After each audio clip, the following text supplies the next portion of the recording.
Kota bertembok paling besar di kawasan Kowloon, Hong Kong, adalah sebuah kawasan kumuh yang dibangun pada dekade tahun 1980-an yang akan menjadi medan pertempuran yang paling mematikan. Dengan sangat epik, film ini menyajikan pertarungan khas film kungfu di era Jackie Chan ataupun Jet Li. Inilah dia. Di awal film kita diperlihatkan negara Hong Kong akhir tahun 1980-an. Di sana orang-orang sedang berpesta dan menari dengan lepas tanpa beban di sebuah klub malam tentunya. Lalu seorang pria yang biasa dipanggil dengan sebutan Big Boss yang diperankan oleh Sammo Hung duduk bersama dengan seorang kepercayaan yang bernama Power atau Empat. Yang ternyata di ruangan bawah tanah klub malam itu adalah tempat arena bertarung ilegal. Host selalu berteriak agar semua pengunjung untuk memasang taruhannya. Di sana, dua orang petarung sedang adu jotos dan baku hantam. Rules atau aturan dalam pertarungan ini tidak ada atau bebas dan tentu saja ini sangat membahayakan nyawa si petarung. Dan boleh menggunakan cara apa saja. Ini salah satu pertarungan baku hantam yang ilegal yang tentunya barbar. Si petarung yang berambut cepak yang bernama Chan Lok Kwan kelihatan lebih unggul daripada lawannya. Diketahui dia adalah pendatang baru yang datang ke Hong Kong. Tentunya masuk secara ilegal karena dirinya tidak mempunyai KTP untuk tinggal di sana. Si Gondrong akhirnya dikalahkan oleh Lok Kwan. Kemudian menghadap Big Boss dan ingin menerima bayaran atas kemenangannya. Lalu si Big Boss ingin Lok Kwan bergabung dengan dirinya, akan tetapi dirinya menolak secara mentah-mentah ajakan si bos besar itu. Melihat attitude Lok Kwan ketika akan mengambil uang dari si Big Boss, si For yang berada di sampingnya pun marah, katanya dia harus sopan kepada yang lebih tua. Lok Kwan yang diketahui tidak mempunyai KTP akan mempergunakan uangnya untuk biaya bikin KTP kepada si Big Boss. Dia akan membuatkan untuknya itu selesai dalam waktu 2 minggu. Lok Kwan yang membutuhkan uang terpaksa pergi dari sana dengan tangan kosong ataupun garing. Di sana Lok Kwan bekerja di pasar dekat pelabuhan. Dia bergerak secara hati-hati dan menghindari polisi patroli karena KTP-nya belum jadi. Saat itu Hong Kong tahun 1980-an ditetapkan PBB sebagai negara penerima suaka pengungsi dari berbagai negara. Pengungsi yang berdatangan ke sana sudah hampir 60.000 orang dan itu membuat Hong Kong semakin padat. Lok Kwan cuma ingin bertahan hidup dan dia akan melakukan pekerjaan apa saja. Waktu 2 minggu pun akhirnya tiba, lalu dia diajak oleh bawahan si Big Show, maksudnya si Big Boss, untuk memasuki area gudang dalam pelabuhan. Di sana ternyata tempatnya uang ilegal berputar dan di sanalah juga kerajaan bisnis gelap Big Boss bermarkas. Big Boss lalu menyerahkan KTP-nya dengan cara dilemparkan kepada Lok Kwan. Setelah diperiksa, ternyata itu hanyalah KTP palsu tulisan tangan yang tidak ada bagus-bagusnya.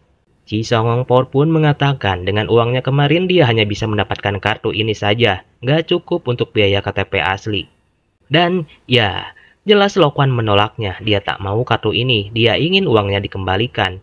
Kemudian dia diancam dan dimarahi, jangan coba macam-macam di sini, lalu dirinya pun diusir. Lok Kwan yang tidak terima dengan semua ini, dia langsung berlari sembari mengambil tas uang yang menumpuk dan sedang dihitung oleh para pekerja, kemudian kabur dari sana. Semua anggota geng dengan segera mengejarnya. Diketahui area tersebut sangatlah luas sehingga Lok Kwan dengan gampang melarikan diri sekuat tenaga, lalu dirinya berhasil menaiki sebuah bus dan pergi dari sana. Tapi orang-orang ini berhasil menyusulnya dan terjadi baku hantam di antara mereka. Ternyata lawan gelut si Lok Kwan ini bukanlah orang sembarangan, apalagi si For dirinya terlihatlah sangat kuat. Hasilnya Lok Kwan terlempar dari depan bus yang membuat supir menghentikan busnya secara mendadak. Keduanya keluar dari bus dan Lok Kwan kembali berlari melarikan diri. Tanpa disadari dia memasuki area Kowloon. Komplek apartemen atau lebih pantas disebut rumah susun paling padat dan kumuh di area itu. Dan itu adalah wilayah kekuatan tornado Ken Pung. For dan anak buahnya segera berhenti, mereka tak berani masuk. Anak buah tornado datang menyapanya, apa yang mereka lakukan di sini? For menjawab, orang yang baru masuk tadi melarikan uang bosnya.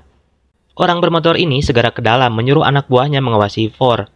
Lok Kwan masuk dan melihat area itu semua orang sibuk bekerja, banyak toko makanan dan penjual di dalam.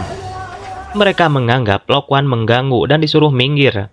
Lok Kwan bersembunyi di sebuah sudut, dia membuka isi tasnya. Barulah dia tahu isi tasnya ternyata adalah narkobi. Lok Kwan sangat kesal, dia mengira isinya adalah uang. Dia melihat ada pemakai di sudut lorong. Bertanya di mana dia membelinya. Setelah mendapat tempatnya, Lo Kwan mencarinya dan naik ke ruangan atas. Pria bermotor ini bernama Sun Hyat. Tangan kanan tornado. Dia melihat Lo Kwan dan memacu motornya naik ke atas. Lo Kwan menemukan tempatnya, semua penghuni membeli barangnya di sini. Lo Kwan bertanya ke kelompok orang ini. Dia punya stok yang ingin dijual. Orang-orang ini memeriksa barangnya.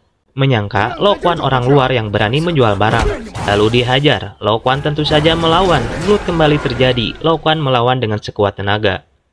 Kemampuan bertarungnya cukup hebat. Saat dia ingin kabur, Hun Yat datang dengan motornya. Lalu bertanya, siapa dia? Kenapa dia membuat keributan di Kowloon? Lo Kwan mengaku dia hanya ingin mencari uang. Dia tak sengaja masuk ke sini, tapi Sun Yat menyerangnya. Orang ini sangat ahli dengan pisau. Lo Kwan naik ke lantai atas. Hun Yat mengejarnya. Lalu Lo Kwan membuat senjatanya sendiri. Keduanya sama-sama ahli. Tapi makin banyak orang yang datang. Lo Kwan lalu lompat ke lantai bawah. Dia berusaha melarikan diri dari orang-orang ini dan dikejar. Tak sengaja dia masuk ke dalam sebuah salon dan menyandera seorang pak tua di sana. Yang tak disangka dia malah menyandera si tornado Long Kwen Pung. Semua orang-orang terdiam dan dia sangat gampang dihajar. Kemampuan Ken Pung di luar levelnya. Bahunya terluka, tapi ia masih berusaha mengambil tasnya. Kemudian difatality oleh Kwen Pung. Fatality. Lalu Hun Yat mengembalikan tasnya dan Lo Kwan melompat ke bawah. Dengan kondisi yang kepayahan, dia tetap berjalan menelusuri lorong-lorong di sana. Bahkan ada polisi patroli di sana. Lo Kwan menghindarinya dan masuk ke lorong-lorong sempit dan naik ke balkon apartemen warga. Karena tak tahan, Lo Kwan terpaksa beristirahat di sana. Orang yang ada di dalam membantunya memberi makan dan anak perempuan memberikannya minuman. Lo Kwan tak menyangka ada orang-orang baik yang membantunya. Bahkan ada orang yang bermasker memberinya petunjuk. Merangkaklah dia ke bawah. Turun 2 lantai cari tempat yang ada teras besar berwarna pink.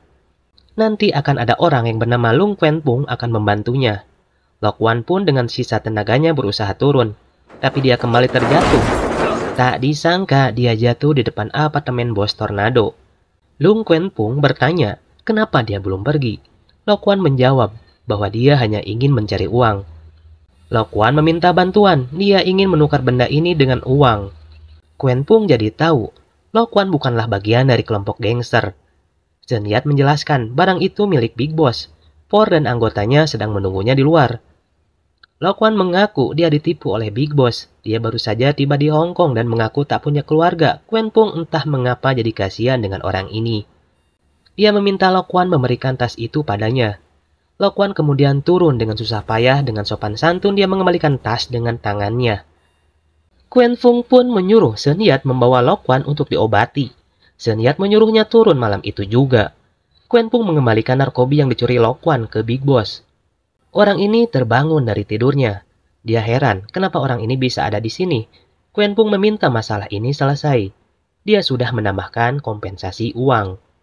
Big Boss heran apa hubungan pencuri tadi dengan Kwen Pung. Dia bersiap jika ingin diserang. Ternyata Kwen Pung hanya ingin memberikan komik kepadanya. Karena masih kesal, Big Boss langsung memakinya. Lo Kwan diobati oleh pria bertopeng kain yang tadi ia temuinya yang menuntunnya kepada Lung Kwen Pung. Dan orang ini bernama Xin Yi. Sun Yat juga kemudian datang dan berkata bahwa dulu dirinya ini mempunyai wajah seperti Jimin BTS, tapi sekarang dia jadi mudah tersinggung.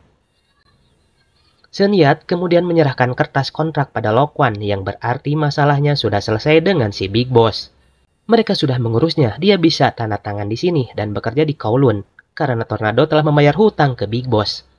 Lo Kwan berterima kasih, dia akan bekerja dan membayar hutangnya, dia hanya ingin menghasilkan uang.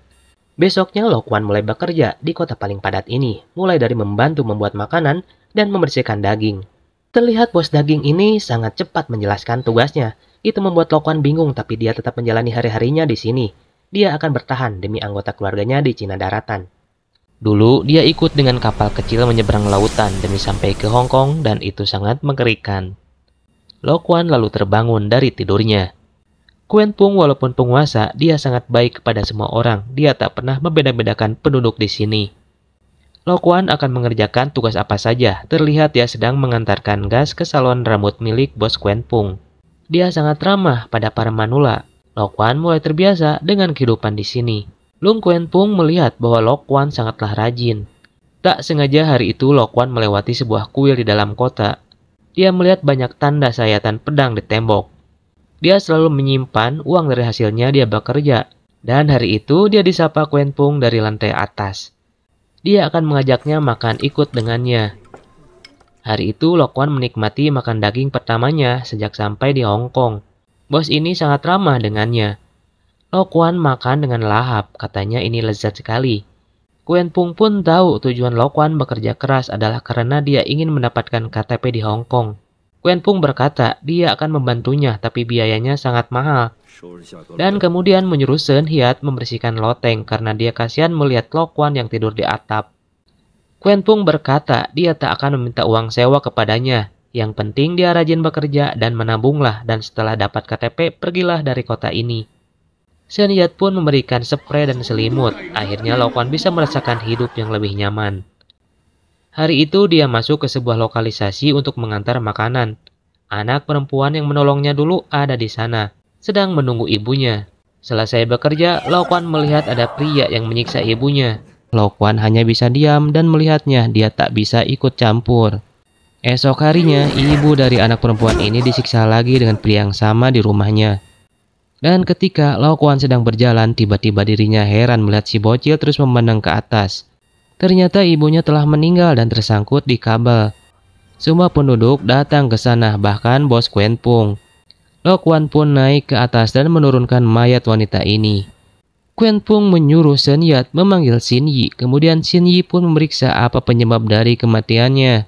Ternyata sebelum wanita ini tersangkut, dia disiksa dan banyak lebam di tubuhnya. Kemudian ada yang mendorongnya ke bawah. Anak perempuan ini akhirnya menangis, dia sedih karena ibunya telah meninggal. Lokwan menceritakan bahwa kemarin dirinya melihat ada seorang pria menghajar si ibu dari anak perempuan ini. Bos Quen Pung berkata hal ini sering terjadi di Kowloon, apalagi untuk orang awam yang tak memiliki KTP. Lokwan tak tahan, dia ingin menghajar pria itu, lalu datang ke toko kelontong dan membeli permen berlubang. Kemudian memakainya menjadi topeng untuk menutupi wajahnya. Lokwan berniat memberi pria itu pelajaran di sebuah lorong yang sepi. Tapi ternyata sudah ada 3 pria bertopeng lainnya yang ingin menghajar pria ini. Lokwan pun bergabung ikut memukuli pria ini. Tak sengaja topengnya terlepas, salah satunya segera memasangkan topeng lain kepada Lokwan dan kembali pria ini dihajar.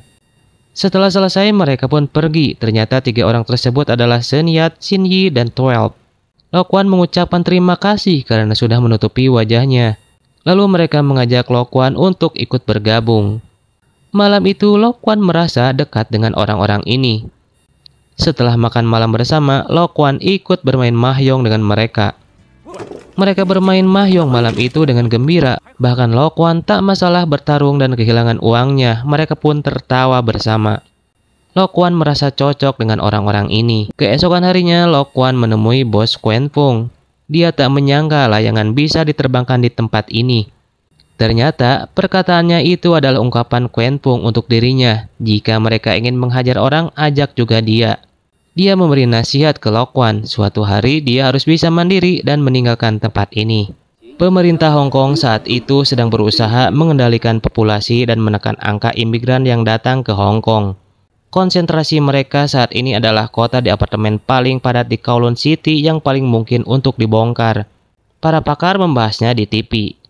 Kesehatan bos Quen Pung mulai menurun. Xin Yi selaku tabib di sini memintanya untuk dirawat di rumah sakit. Tapi Quen Pung menolak untuk tidak memberitahukan kepada orang lain bahwa dirinya sedang sakit. Awal masalah yang akan mereka hadapi kali ini lebih serius. Ketika Quen Pung datang menemui seseorang, orang ini bernama Dik Cho. Dirinya adalah milik properti Kowloon yang sebenarnya seorang bos besar di Hong Kong.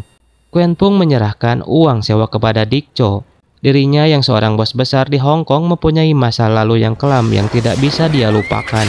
Seluruh keluarganya dihabisi oleh gangster saingannya, dan dia tak punya keturunan sampai saat ini. Dendamnya tak bisa dia lupakan, dan suatu hari nanti dia harus membalasnya. Sementara di lain tempat, Lokwan jadi sering berkumpul dengan ketiga orang ini. Seusai bekerja, Lokwan sering melihat mereka bernyanyi dan karaoke. Lokwan datang menemui bos Quen Pung. Dia mendapat kabar bahwa ibunya sudah meninggal. Dia memutuskan akan tinggal di Kowloon karena hanya ini rumahnya sekarang.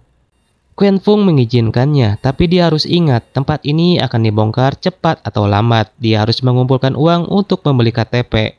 Lalu Quan Fung bertanya apa dia ingin belajar memotong rambut. Dia butuh pekerja di sini, dan malam itu Quan Fung menunjukkan cara memotong rambut dan melakukan perawatan di salon miliknya. Sementara di tempat lain, Dik Chow menerima telepon. Dia mendapatkan kabar yang mengejutkan.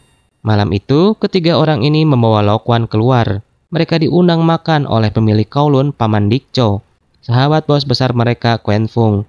Hubungan mereka berdua pun sangat dekat. Ketika mereka sedang melewati kuil, Lo Kwan ingin bertanya apa yang terjadi di tempat ini dulu. Twelve dan Sun Yat menjelaskan itu terjadi 30 tahun yang lalu. Dulunya Kowloon adalah daerah penghasil uang, banyak geng yang bertarung mengincarnya. Pemilik properti adalah Paman Dik Chow. Sedangkan Lei Chandong adalah pemimpin gangster yang saat itu memiliki tangan kanan yang sangat kuat bernama Aceng.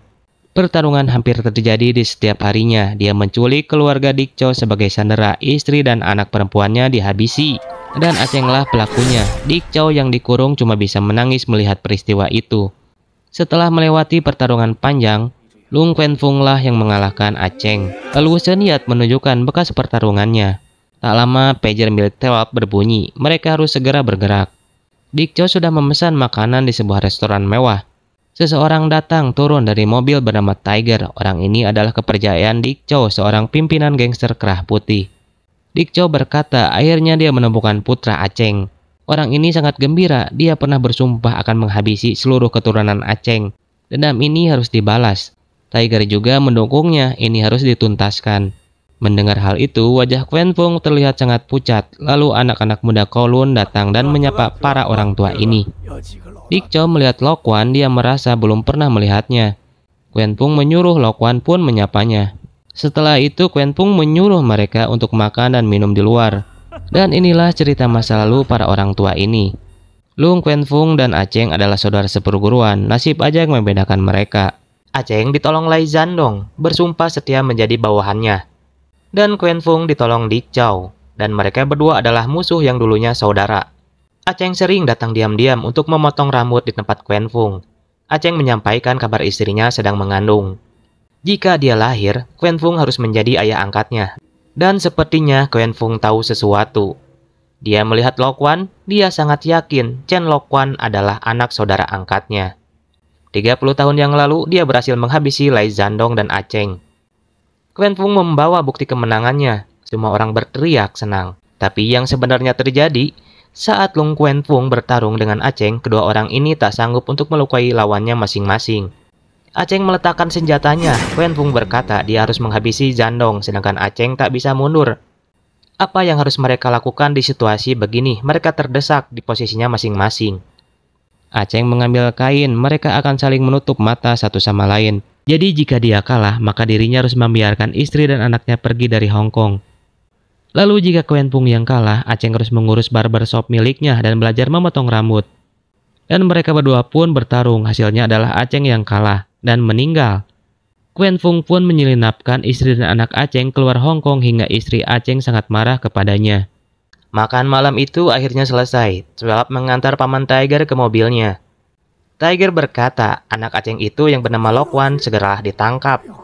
Dia dan Sun Yat juga mendapat kabar dari Twelve. Lalu menelepon dan mengabari orang-orang yang mereka sayangi. Lo Kwan adalah putra Aceng. Sun Yat sangat kaget mendengarnya. Dia lalu menemui bosnya dan bertanya kepada Twelve. Dia baru saja mengatakan bahwa Lo Kwan adalah anak Aceng. Lo Kwan yang setengah sadar akibat mabuk tak mendengarnya. Dan Quan Fung tak bisa menjawab. Di sebuah stasiun pacuan kuda, Big Boss dan tangan kanannya Por sedang bertaruh dan kebetulan Big Boss menang hari ini. Seorang pejabat kota Hong Kong bernama Luo memberikan selamat. Dia ingin meminta tolong kepada Big Boss. Masalah rencana relokasi di Kowloon akan ada kompensasi yang sangat besar dari pemerintah. Mendengar hal tersebut, tentu saja Big Boss sangat tertarik. Namun dia juga berpikir kalau dia tidak bisa menyerang Kowloon dengan seenaknya, tanpa membuat rencana yang pasti. Apalagi di belakang Lung Quan Fung ada dua kekuatan besar yang siap untuk membantunya. Maka dari itu, Big Boss akan mempersiapkan sebuah rencana untuk menggembosi kekuatan tempur Lung Quan Fung dengan cara memberikan Dik Chow sebuah informasi penting. Ketika dia berada di sebuah restoran, Big Boss mengetahui kalau Dik Cho sedang mencari seorang laki-laki bernama Chan Lokwan, yang kemudian memberikannya sebuah catatan sipil milik Lokwan. Ketika waktu itu dia mengurusi KTP untuknya. Jelas saja melihat foto dari Lokwan membuat dia sangat marah, apalagi Big Boss dan Power terus memprovokasinya dengan mengatakan kalau adik angkatmu tidak sebaik yang kau kira, karena dia malah berusaha untuk menyembunyikan putra musuhmu di dalam kota bertembok Kowloon. Quan Fung hanya duduk termenung menikmati garis takdir yang sedang terjadi pada dirinya. Sementara Trap dan Hun Yat sedang berusaha untuk mengeluarkan Lokwan dari dalam sana dan mengatakan kalau sebenarnya ayahmu adalah Aceng. Meskipun Lokwan sangat terkejut mendengar kenyataannya dan seakan-akan tidak mau menerima kenyataan pahit itu, mereka berdua tetap berusaha untuk mengeluarkan Lokwan dari sana. Karena mereka berdua takut kalau dia tidak akan selamat bila masih berada di sini. Lokwan mengatakan kepada Lung Quan Fung kalau urusan ayahnya adalah masa lalunya, dan dia tidak pantas mendapatkan karmanya karena perbuatan yang disebabkan oleh ayahnya. Apalagi Lokwan sudah sangat nyaman untuk tinggal di sini, jadi tidak ada alasan untuk mengusirnya dari tembok bertembok Kowloon. Namun tak berselang lama, Dik Cho dan Tiger sudah sampai di sana dengan beberapa anak buahnya. Dik Cho sangat marah kepada Quan Fung karena kenapa dia tidak memberitahunya kemarin saat pertemuan mereka. Malah dia sedang berusaha untuk menyembunyikan keberadaan putra musuhnya. Segera setelah itu, Tiger lalu memimpin anak buahnya untuk segera menghabisi Lokwan. Melihat Tiger dan semua anak buahnya sangat kewalahan menghadapi Lokwan, akhirnya Dik Cho memutuskan untuk turun tangan sendiri untuk menghancurkan Lokwan. Terlihat Lokwan berusaha untuk membunuh Dik Cho dengan sebuah pisau. Namun, akhirnya Quan Fung harus terpaksa ikut campur dengan urusan mereka. Lung Quan Fung lalu meminta Lokwan untuk segera pergi meninggalkan Hong Kong. Meskipun sebenarnya keputusan dia dengan menyuruh Lokwan pergi dari sana membuat Dik Cho sangat marah karena sebelumnya dia telah memerintahkan Lung Quan untuk membunuhnya. Dik Cho pun tidak akan membiarkan Lokwan untuk pergi dari sana hidup-hidup. Namun Lung Quan berusaha untuk menghentikannya yang malah membuat Lung Quan harus terluka karena sabatan pisau yang mengenai tubuhnya. Lokwan berusaha untuk menolong Quan Fung, tapi dia malah tertusuk pisau oleh Dik Cho di bagian perutnya, hingga menyebabkan Lokwan harus mendapatkan luka yang serius. Xin Yi yang melihat Lokwan terluka parah terpaksa harus ikut campur masalah mereka, yang kemudian membuat sang koki restoran juga ikut turun tangan untuk menghentikan perbuatan Dik Cho. Lung Quan mengatakan kalau masa lalu mereka di masa lalu biarlah menjadi masa lalu, tidak ada sangkut pautnya dengan generasi muda saat ini. Namun Dik Cho tidak peduli dengan apa yang dikatakan oleh Lung Quan Fung, karena baginya nyawa harus dibalas dengan nyawa. Mendapati kenyataan pahit, dia harus dikhianati oleh saudara angkatnya sendiri. Dik Cho lalu berkunjung ke markas Big Boss untuk meminta bantuan kepadanya. Dik Cho ingin Big Boss membunuh Lokwan bagaimanapun caranya, dan dia akan memberikan apapun yang dia inginkan sebagai imbalannya. Big Boss pun menyepakati hal tersebut, dan akan segera menyelesaikan semua permintaannya. Dik Cho mengatakan kalau Lokwan mendapatkan luka serius di bagian organ dalamnya, dan dia harus segera mendapatkan penanganan serius bila tidak ingin dia mati. Lung Quan Fung lalu meminta Hun Yat untuk mengatur sebuah rencana agar Lokwan bisa segera keluar dari tempat ini. Karena di sini pun juga pasti akan sangat berbahaya karena Dik Cho tidak akan tinggal diam begitu saja. Singkat cerita, sampailah Big Boss di kota bertembok Kowloon dengan semua anak buahnya untuk mencari keberadaan Lokwan. Lung Quan Fung yang mengetahui hal tersebut segera turun dari sana untuk menemui Big Boss yang kini telah berada di tempat pangkas rambut miliknya. Welop yang mendapati kota bertembok Kowloon sedang diserang oleh gengnya, si Big Boss berniat untuk segera menuju ke sana. Meskipun bosnya sempat melarangnya, namun Welop meyakinkan Tiger dan bercerita ketika dulu saat dia berumur 13 tahun, hanya Lung Quan Fung lah yang menyelamatkan hidupnya. Sama seperti saat ini, dia sedang berusaha untuk menyelamatkan Lokwan. Mendengar itu, Tiger mengerti perasaan Welop dan memintanya untuk berhati-hati karena dia masih bertugas untuk menjaga dirinya.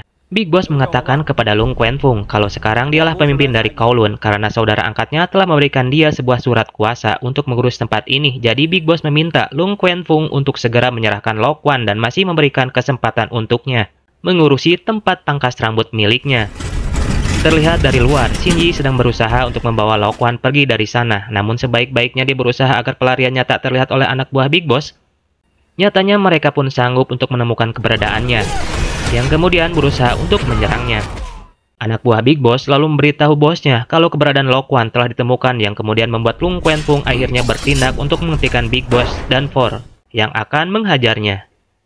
Hen Yat dan Shin Yi bahu-membahu untuk mengalahkan anak buah Big Boss. Di sepanjang perjalanan mereka keluar dari kota bertembok.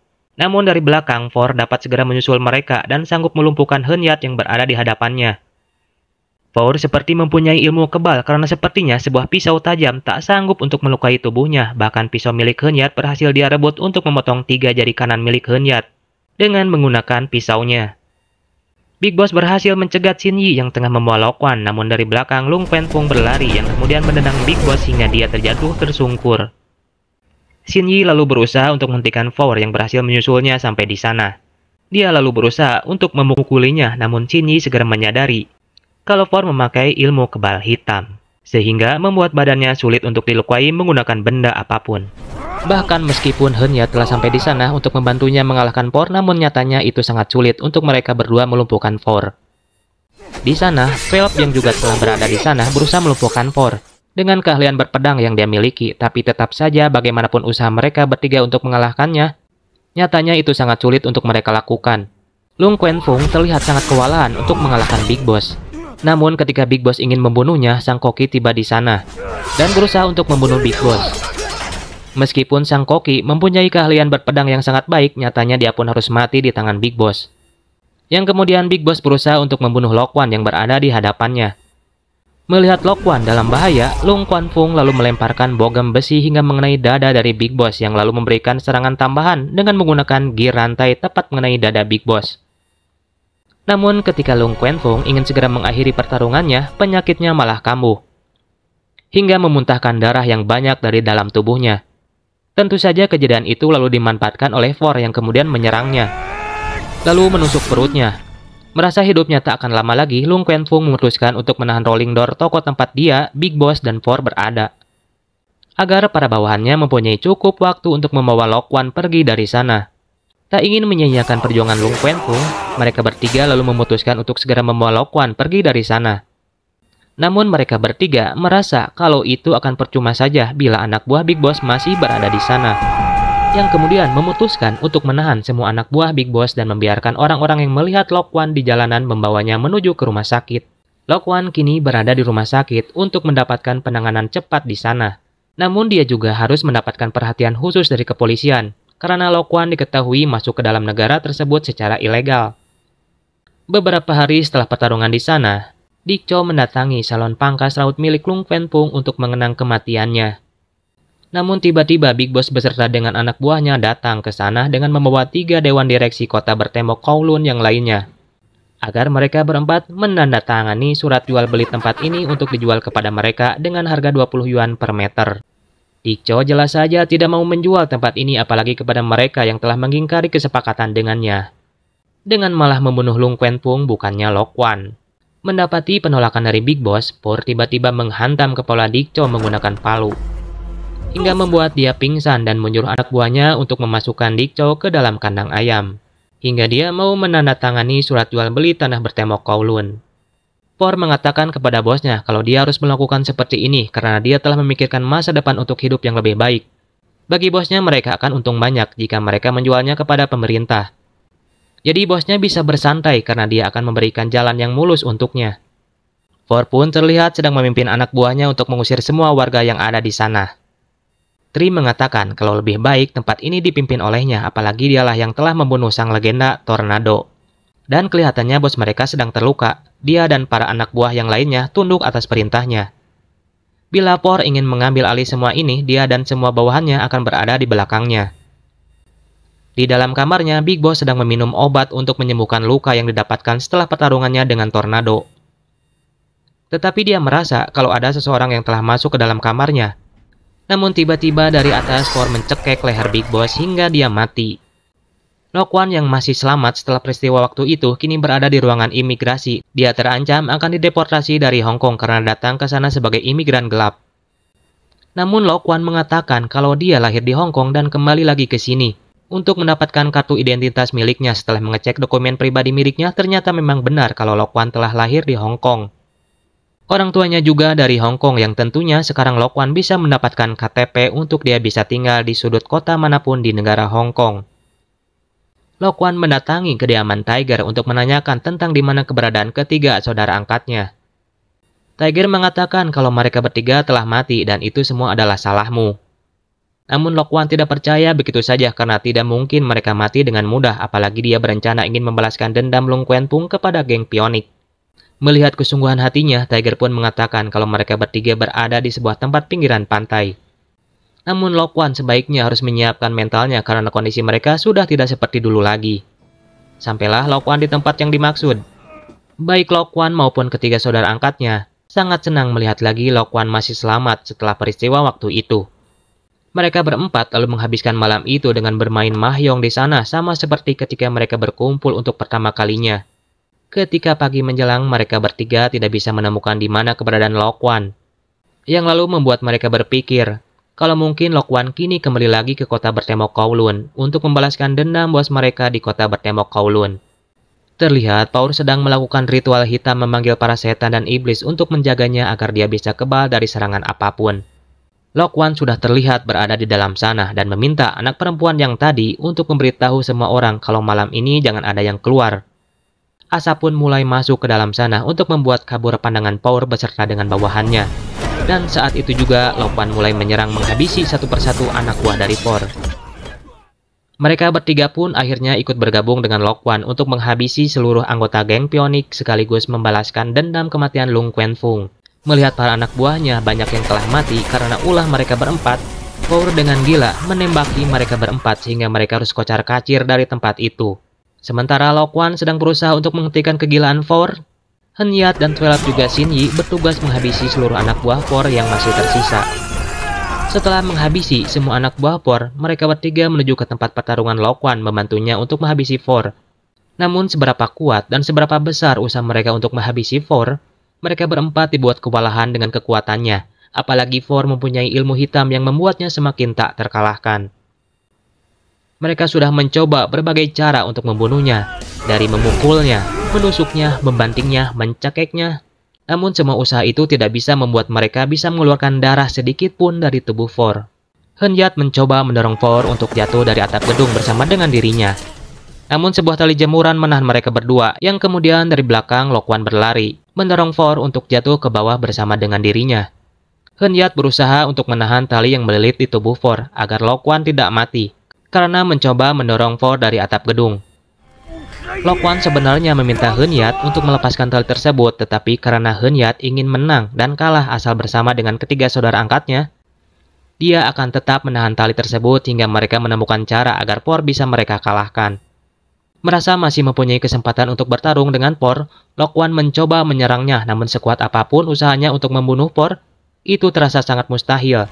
Bahkan ketika dia mencoba untuk membunuh Power dengan menggunakan sebilah pedang. Pedang itu pun harus terpotong hanya dengan menggunakan kekuatan giginya. Tetapi setidaknya Lokwan mempunyai kesempatan untuk menahan potongan pedang itu agar masuk ke dalam tubuh Power. Setelah berhasil mengalahkan Lokwan, Power berusaha naik ke atas untuk menghabisi anak buah Long Quanpung yang tersisa. Tiba-tiba hembusan angin puting beliung mini menyelimuti tempat tersebut yang seakan-akan tornado hadir di sini untuk membantu mereka mengalahkan Power.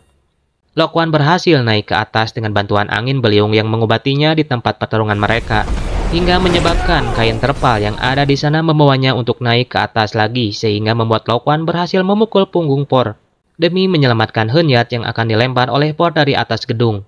Dan karena pukulan itu juga menyebabkan pecahan pedang yang masuk ke dalam tubuhnya berpindah posisi, hingga akhirnya untuk pertama kalinya Power bisa terluka.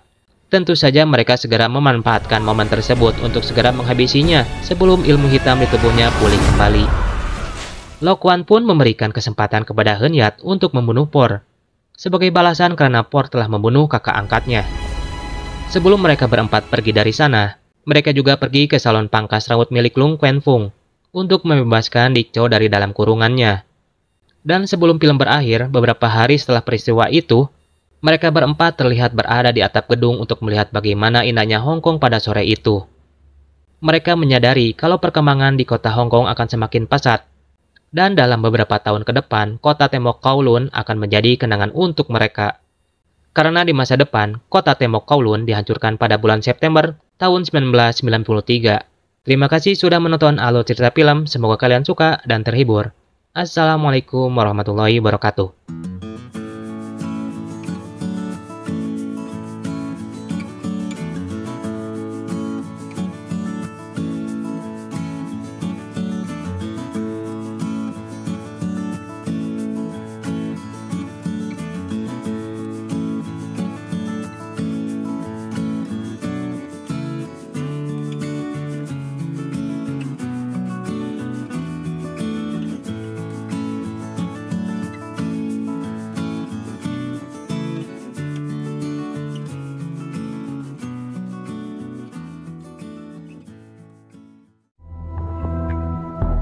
Di awal film kita diperlihatkan dengan suasana di sebuah sudut kota yang berada di Filipina, tepatnya pada tahun 2018, yang dimana seorang pemuda bernama Jo Song Jae sedang dikejar oleh 3 orang pria dari sebuah organisasi sindikat perjudian online. Dengan napas ngos-ngosan, baju yang berlumuran darah, dia terus berlari berusaha mencari pertolongan. Dan untung saja dirinya menemukan sebuah mobil polisi, dan tentu saja polisinya pun ada. Dengan demikian, trio yang sedari tadi mengejar dirinya jadi tak berani untuk mendekatinya. Song Jae kemudian memberikan sebuah flashdisk yang berisi data-data kejahatan sindikat perjudian online itu kepada 2 polisi tersebut. Lalu tiba-tiba sebuah mobil berwarna hitam mendekati mereka, dan seorang pria pun turun dari mobil. Diketahui pria tersebut adalah bernama Baek Changgi. Ini bangetnya. Kalau dilihat sekilas dari wajahnya menunjukkan dia adalah seorang pembunuh, penjahat sekaligus bengis. Pokoknya karakter wajah antagonis yang ada pada dirinya, pilnya benar-benar sempurna. Dan ya, memang benar adanya. Dia turun hanyalah untuk membunuh, termasuk membunuh 2 orang polisi yang tidak berkutik. Ini merayakannya dengan makan kupat tahu di sebuah kedai. Maseo menjelaskan kalau pemilik kedai ini adalah seorang jahe atau janda herang yang ditinggal mati suaminya yang juga merupakan seorang polisi setelah tewas ketika sedang melaksanakan tugas. Makanya dia sering makan di sini, hitung-hitung membantu perekonomiannya. Karena si ibu jahe ini yang harus mengurus anaknya hanya bergantung pada usaha kedai ini untuk menghidupi dirinya dan juga sang buah hati. Sembari makan, Maseo membahas tentang warga Korsel yang tewas oleh sekelompok gangster di hadapan polisi.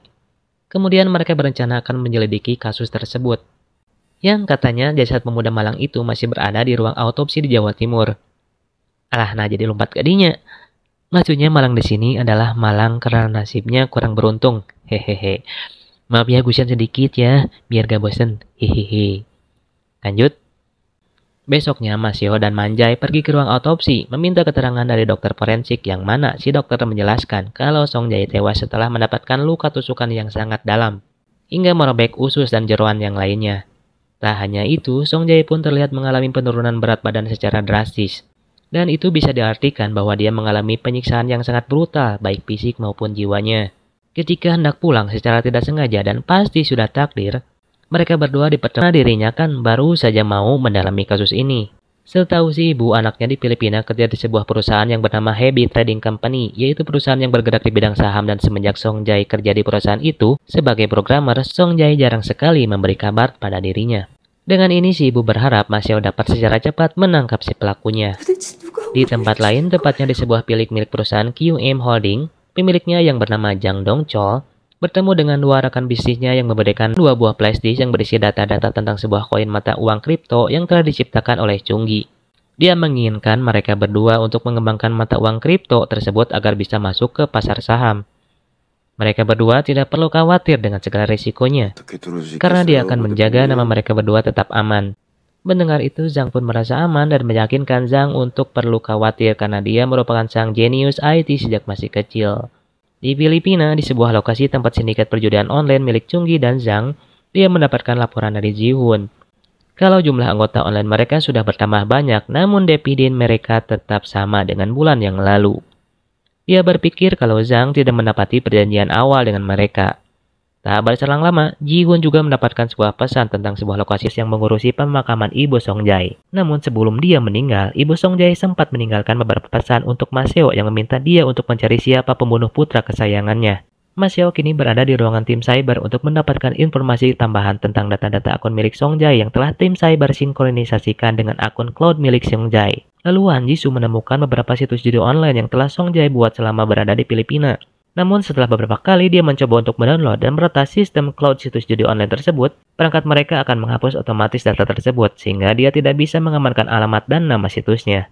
Manjai yang melihat Maseo terlalu bingung dengan penjelasan Jisoo, memintanya untuk menyerahkan masalah tersebut kepada ahlinya. Sedangkan mereka lebih baik bekerja di lapangan menangkap orang-orang tersebut.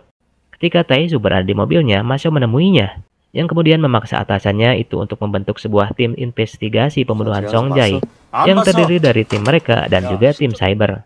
Namun sepertinya Taesu memang sengaja menghindar dari Maseo karena dia yakin Maseo pasti akan ikut campur dengan masalah yang tidak bisa dia kuasai.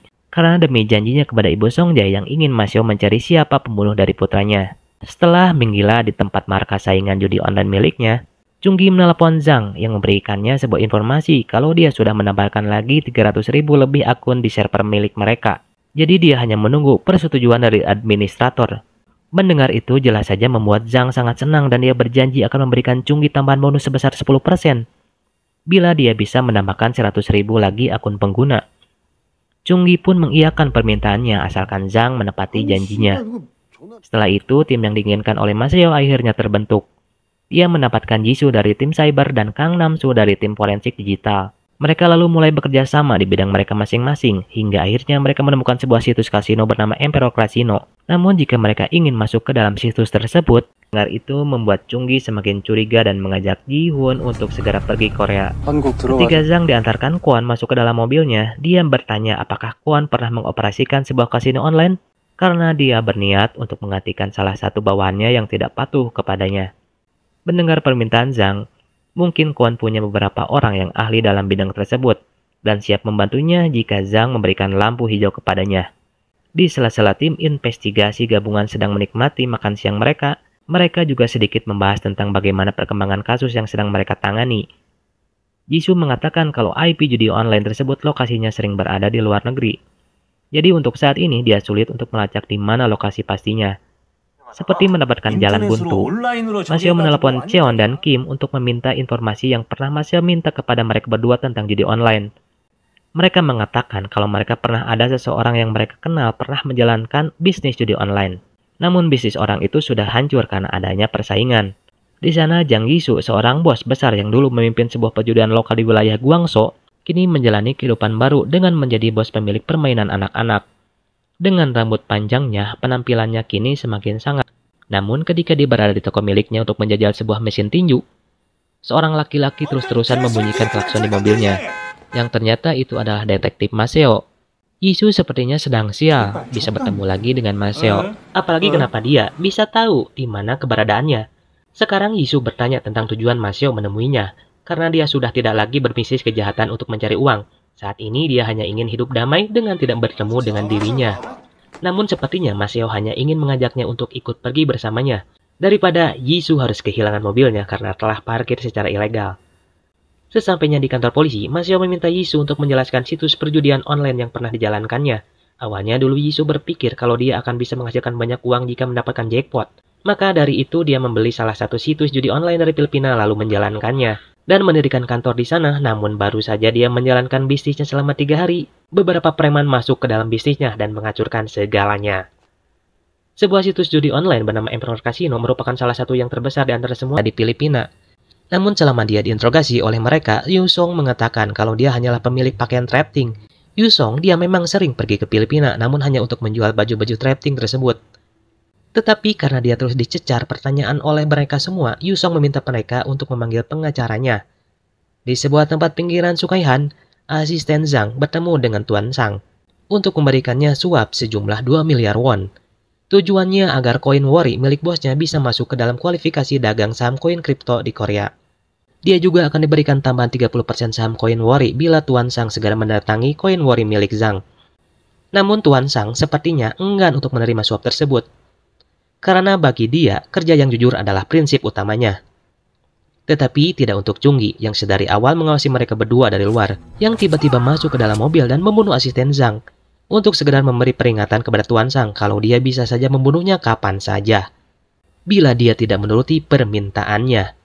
Chunggi menelpon Zhang dan mengatakan kalau asistennya telah dia bunuh, karena terlalu bertele-tele dalam bernegosiasi. Mendengar itu jelas saja membuat Zhang terkejut. Karena kenapa hanya masalah sepele seperti itu, dia harus membunuh asistennya. Zhang juga memberikan sebuah informasi kepada Chunggi kalau Yusong kini berada di kantor polisi. Setibanya dia dari bandara, Zhang berencana akan mengirimkan pengacara untuk mengeluarkannya dari sana, agar bisnis ilegal mereka tidak terbongkar. Namun sepertinya Chunggi mempunyai rencana lain dan meminta Zhang untuk mengurusi mayat dari anak buahnya, yang sudah ditaruh di dalam bagasi mobil pribadinya. Yusong pun dipindahkan ke dalam ruang interogasi karena pengacaranya akan menemuinya pada jam 3 sore. Namun sepertinya itu semua sudah direncanakan oleh Chunggi yang juga sudah menyiapkan pakaian milik Yusong menjadi perhatian khusus Maseo. Gok yang bekerja mengolah aset-aset orang kaya dan sepertinya dugaan mereka memang benar kalau semua kejadian ini ada hubungannya dengan Emperor Casino. Sang dokter yang menangani autopsi mayat Gok mengatakan kalau luka tusukan di tubuhnya nampaknya juga sama identik dengan luka tusuk yang diterima Song Jae. Dan bisa jadi kedua pembunuhan ini pelakunya adalah orang yang sama. Ketika Chung Gi dan Ji Hoon sedang makan di sebuah restoran, mereka mendengar berita di televisi kalau mayat seorang pria berusia 40 tahunan bernama Gok Jae-hung ditemukan di dalam kontainer pakaian Yusong. Polisi menduga kalau dia terlibat dalam kejahatan kekerasan. Dan mereka sedang mencari bukti melalui rekaman CCTV di sekitar area sana. Chung Gi menelepon Zhang untuk menanyakan tentang berita yang dimuat di televisi. Chung Gi mengatakan kalau mungkin sepertinya Zhang sudah lancang berani menjebaknya.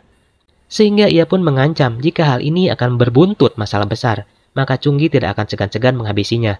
Di mana akibat keselamatannya terancam, Zhang pun kemudian memerintahkan Kwon untuk bersiap menghabisi Chung Gi. Kemudian di saat ketika Chung Gi setelah puas mengeluarkan pukulan helmnya, Ma Xiao pun bertanya kondisi Man Jae dan si petugas kebersihan yang tadi ditikam. Beruntungnya, mereka berdua kini sudah diobati dan akan segera pulih dalam waktu dekat. Di mana tak lama, Jisoo pun akhirnya berhasil menemukan identitas Chung Gi yang rupanya adalah seorang mantan pasukan khusus. Namun setelah dipecat akibat membantai warga sipil, mereka berdua ini pun direkrut oleh Zhang. Tak lama Ma Xiao pun dipanggil oleh kepala deputi yang mendesak mereka berdua ini untuk segera menyelesaikan tugas. Karena kalau tidak selesai dalam 24 jam, maka kasus judi online ini akan dilimpahkan ke departemen lain. Sehingga Ma Xiao yang merasa dirinya belum bisa menangkap Chung Gi, ia pun pergi ke warung langganan untuk menenangkan diri. Yang kemudian kembali membaca surat wasiat mendiang ibunya Song Jae yang belum bisa ia penuhi. Tak lama anggota unitnya pun datang berniat untuk menemani Ma Xiao yang kala itu sedang galau. Ketika dalam perjalanan pulang, Ma Xiao pun melihat para gangster yang sedang membuat ulah di jalan dengan memukuli para pemilik toko. Di mana melihat hal itu, Ma Xiao pun kemudian melampiaskan stresnya dengan menempeleng mereka satu persatu. Karena sudah berani-beraninya macam-macam berbuat onar di saat orang lagi banyak pikiran. Beres menempeleng preman, Ma Xiao pun teringat perkataan Yisu tentang monopoli pasar yang dilakukan Emperor Casino. Sehingga terpikirlah beliau untuk membuat website judi saingan guna memancing Chung Gi itu si bapak kocak yang meskipun sering tersiksa. Bapak kocak ini pun dulunya mantan seorang bos gangster yang punya banyak segudang pengalaman. Akan tetapi Yisu yang merasa dirinya dimanfaatkan terus-menerus dan selalu sial karena si bapak ini datang selalu bawa masalah. Ia pun kemudian komplain seadanya karena tidak pernah dapat untung apapun saat membantu Ma Xiao. Mendengar Jang Yisu menolak, Ma Xiao pun kemudian memberikan sesuatu berupa sebuah lencana polisi dan menjelaskan jika lencana itu adalah tanda pengenal tertinggi sebagai satuan pasukan khusus polisi rahasia. Sehingga jika Yisu kali ini mau membantunya, maka ia akan secara resmi menjadi bagian dari pihak kepolisian negara. Ma Xiao juga mengatakan jika siapapun yang memiliki benda ini, maka semua polisi akan hormat kepadanya. Berkat akal bulusnya si Ma Xiao, Yisu pun mulai goyah, lalu mempertanyakan apa inisial FDA itu. Ma Xiao pun dengan rada berpikir menjawab jika kepanjangan FDA itu adalah polisi Dark Army, yaitu pasukan khusus divisi rahasia yang tidak tanggung-tanggung pangkat Yisu ini nantinya adalah seorang kapten. Sehingga Yisu pun sangat terkejut, yang lalu bersedia membantu apapun yang Ma Xiao butuhkan. Merasa dirinya kini adalah aparat terhormat yang menjunjung tinggi rasa keadilan, Yisu pun memperbolehkan polisi menggunakan tempatnya untuk disulap menjadi gudang server website judi yang nantinya akan mereka buat. Lalu Yisu sedikit agak heran tatkala mendengar Ma Xiao berkata jika tiket pesawat kini sudah siap. Yisu pun bingung ada apa dengan tiket pesawat. Ternyata rupanya si bapak kocak ini disuruh pergi ke Filipina untuk mencari gudang kosong, disuruh membuka markas judi online di sana. Melihat Yisu keberatan, Ma Xiao pun kembali beraksi dengan menyuruh tim berakting menganggap Yisu ini adalah kapten. Yang kemudian mengingatkan posisi dan julukannya yang tak lain adalah sang polisi Dark Army dengan teman wanitanya. Tetapi karena dia telah melanggar batas kecepatan mengemudi dalam kota, beberapa polisi lalu lintas yang kebetulan berada di sana berusaha untuk menghentikan laju mobil miliknya. Yisu sangat percaya diri dengan mengatakan dia juga bagian dari mereka yang kemudian menunjukkan lencana yang diberikan oleh Ma Xiao kepada polisi itu. Namun setelah polisi itu melihat lencana tersebut, dia malah akan menangkap Yisu karena Yisu berusaha untuk menyamar sebagai petugas kepolisian. Karena seharusnya polisi itu huruf depannya P, bukan F, seperti miliknya. Terima kasih sudah menonton alur film ini, semoga terhibur. See you!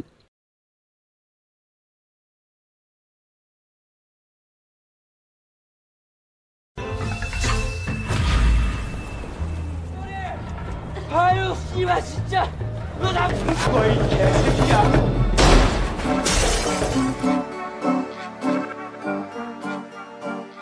Dari cuplikan video barusan, dan ya, benar, beliau adalah Don Lee. Di film ini dia berperan sebagai seorang koki yang bekerja di sebuah kedai kecil milik seorang ayah yang harus kehilangan anak gadisnya di kedai tersebut. Dan beberapa jam kemudian Taek-il tiba di sebuah kota kecil bernama Gunsan. Pertama kali dia menginjakkan kaki di sana, Taek-il langsung bertemu dengan gadis berambut merah yang kelihatannya kecil dan lemah. Tapi ternyata, si gadis berkerudung merah yang wajahnya manis dan juga solehah ini jauh lebih kuat daripada yang terlihat. Maksudnya rambut ya tadi? Gak tahu nih kalau pikirannya sudah menyatu dengan musik wali yang sedang didengar kali ya. Maaf ya. Lanjut, dengan penuh kesakitan, Taek-il yang juga kelaparan ini pun menemukan sebuah warung mie yang harga semangkoknya sangatlah murah. Jadi karena udah kepepet, Taek-il pun langsung memasuki warung itu. Di dalam sana ternyata sangatlah sepi. Selama ini menghuni dapur. Dan sosok itulah yang sering menghajar kurir makanan selama ini. Sosok ini bernama Go-seok. Tubuhnya gempal, wajahnya sangat menyeramkan. Tapi rambutnya malah seperti Dora. Hal itu membuatnya terlihat sangat aneh. Sampai Taek-il pun bingung. Tapi Taek-il nggak punya rasa takut. Bahkan meskipun sosok ini menyuruhnya buat... Sampai Go-seok pun langsung menghajar Taek-il saat itu juga. Bangun belakang untuk menceritakan kisahnya si Sang-pil, sahabatnya Taek-il. Begitu Taek-il merantau ke Gunsan, Sang-pil ini menjadi sendirian. Sebenarnya dia hidup dalam lingkaran kemiskinan dan tinggal bersama neneknya yang udah pikun. Bahkan si neneknya pun lupa caranya bernapas. Enggak atuh, untung aja belum lupa. Untuk itulah, Sang-pil juga harus bekerja keras sampai mengorbankan sekolahnya. Lalu pada suatu hari, ketika Sang-pil lagi jalan-jalan di sebuah pasar, tiba-tiba seseorang mendatanginya. Dia adalah Dong-hwa, kenalannya Sang-pil, yang sekarang Taek-il mengambil HP-nya. Dan sekarang dia bisa bicara dengan sohibnya itu. Ternyata si Sang-pil memberi kabar pada Taek-il tentang ibunya yang ada di pasar siang ini. Sang-pil berpikir kalau ibu sahabatnya itu mungkin terlibat sebuah masalah. Namun Taek-il sama sekali nggak khawatir dan nggak peduli mendengar hal itu. Dia malah langsung mematikan telepon sahabatnya tersebut. Sampai sekarang Taek-il belum bisa menurunkan ego untuk menghubungi ibu kandungnya itu. Namun sebenarnya kalau boleh jujur aja, Taek-il ini cuma gengsi doang. Jauh di dalam hatinya dia ingin menanyakan kabar sang ibu. Tapi di saat dia ingin mengirim pesan, Taek-il selalu ingat kemarahan ibunya sampai ia merasa kalau sang ibu ini sangat membencinya. Gara-gara itulah Taek-il pun membatalkan niatnya untuk mengirim pesan. Dan di saat Taek-il udah tidur, Go-seok malah mengganggunya. Seperti biasa, rumah Taek-il kosong karena ibunya pergi kerja dan juga sudah menjadi kebiasaan kalau sang ibu ini selalu meninggalkan makanan di meja makan untuk Taek-il. Dan juga sudah menjadi kebiasaan kalau sang ibu ini selalu meninggalkan makanan di meja makan untuk Taek-il makan. Di mana hal ini menandakan kalau ibunya Taek-il ini selalu berpikir jika anaknya pasti akan pulang. Bentar-bentar, emang ya kalau kasih sayang seorang ibu tuh gak akan pernah hilang meskipun anaknya bandel, si Taek-il. Oke, kita lanjut. Sementara itu, mumpung si Taek-il ini lagi berada di Seoul, ia langsung bertemu dengan sahabatnya Sang-pil yang kini penampilannya seperti orang kaya. Dengan bangganya, Sang-pil menceritakan pekerjaannya yang bergerak di bidang keuangan. Dan sesuai dengan doktrinnya Dong-hwa, Sang-pil menerapkan kalau pekerjaan ini menolong orang-orang yang kurang mampu. Pada itulah Taek-il sadar kalau Sang-pil ini bekerja pada seorang rentenir. Ia pun meminta Sang-pil buat keluar dari sana karena pekerjaan itirannya terlalu polos. Namun Sang-pil enggak mau keluar dari pekerjaan itu, baginya gajinya sangat besar dan lebih dari cukup untuk menghidupi dirinya dengan sang nenek. Dan beberapa hari kemudian setelah menemui Sang-pil, sekarang Taek-il menemui ibunya yang ternyata berjualan roti panggang dengan nama Gok Taek-il. Taek-il pun kesal karena namanya dipakai oleh sang ibu. Di sisi lain, ibu Taek-il juga marah karena Taek-il nggak kunjung pulang. Dan dalam waktu singkat, ibu dan anak ini pun bertengkar lagi sama seperti sebelumnya. Untungnya akhirnya ibu Taek-il menyadari kalau dirinya ini terlalu kasar, namun sayangnya Taek-il udah terlanjur sakit hati hingga dia pun memilih untuk pergi lagi. Mereka ini saling berantem, tapi saling sayang. Keesokan harinya, seorang pria dari Dinas Perizinan Korea memberi informasi kepada ibunya Taek-il kalau lapak yang ia gunakan adalah bangunan ilegal. Dan sejak saat itu, Go-seok pun menemani si Pak Bos. Bahkan dia rela manjangin rambutnya seperti Dora untuk mengobati kerinduan Pak Bos terhadap putri tunggalnya yang udah tiada. Tapi ternyata peristiwa pengeroyokan semalam kejadian di warung mie, Pak Bos semakin aneh lagi.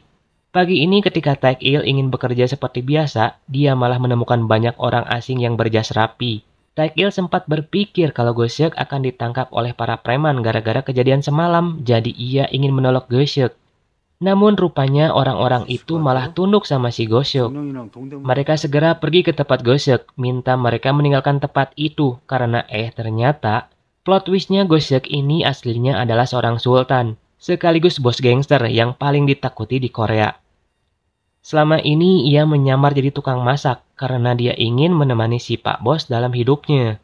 Tapi supaya Pil pun meminta kawannya ini untuk menanyakan kabar sang ibu. Namun ketika Taek-il meneleponnya, ibu Taek-il nggak mau mengangkat telepon dari putranya itu. Akhirnya, buntut dari kejadian pengrusakan warung mie itu, malam ini Pak Bos mengumumkan akan menutupnya untuk sementara waktu.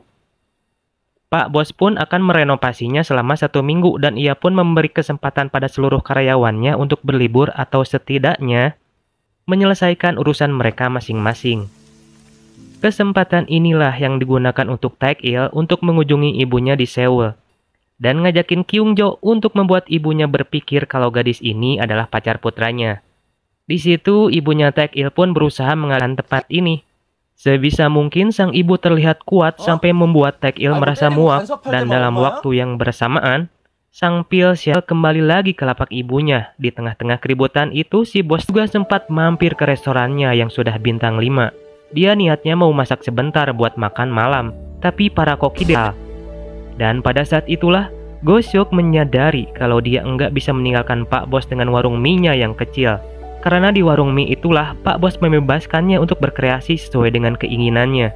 Akhirnya Go-seok pun meninggalkan restorannya itu dan kini kembali ke warung mie-nya Pak Bos. Ia pun bekerja lagi dengan si Guman yang sudah diangkat menjadi asisten tukang masak.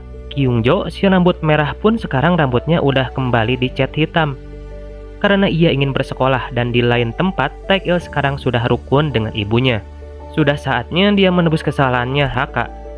Dan filmnya pun tamat dengan ending yang sangat bahagia. Ceritanya bagus, endingnya juga bagus, pokoknya mantap lah film ini. Dan kesimpulan yang bisa kita ambil dari film ini sebenarnya banyak sekali. Tapi yang paling penting nih, yang paling bisa disoroti adalah hubungan antara ibu dan anak. Antara si Taek-il sama ibunya itu. Ya memang yang namanya manusia itu pasti punya banyak keinginan dan punya banyak kesalahan, tapi akan lebih baik kalau kita bisa mengkomunikasikan keinginan itu biar kalau ada pendapat yang berlawanan, kita bisa ambil jalan tengahnya. Apalagi kalau di keluarga sendiri yang notabene adalah orang yang bakal menyambut kita di waktu pulang, orang yang selalu ada buat kita dan orang yang memang ditakdirkan untuk jadi keluarga kita gitu. Ya pokoknya jadi kalau sama keluarga itu intinya dikomunikasikan dengan baik. Jangan sampai ada dendam gitu. Kalau namanya orang terdekat mah ya orang terdekat kan keluarga. Jadi jangan lupa tinggalkan jejak kalian dengan like, komen, dan subscribe. Supaya saya tambah semangat untuk menyajikan rangkuman-rangkuman film-film menarik lainnya buat kalian. Dan mungkin cukup sekian rangkuman film kita kali ini. Sampai jumpa di alur film selanjutnya. Dan Assalamualaikum warahmatullahi wabarakatuh.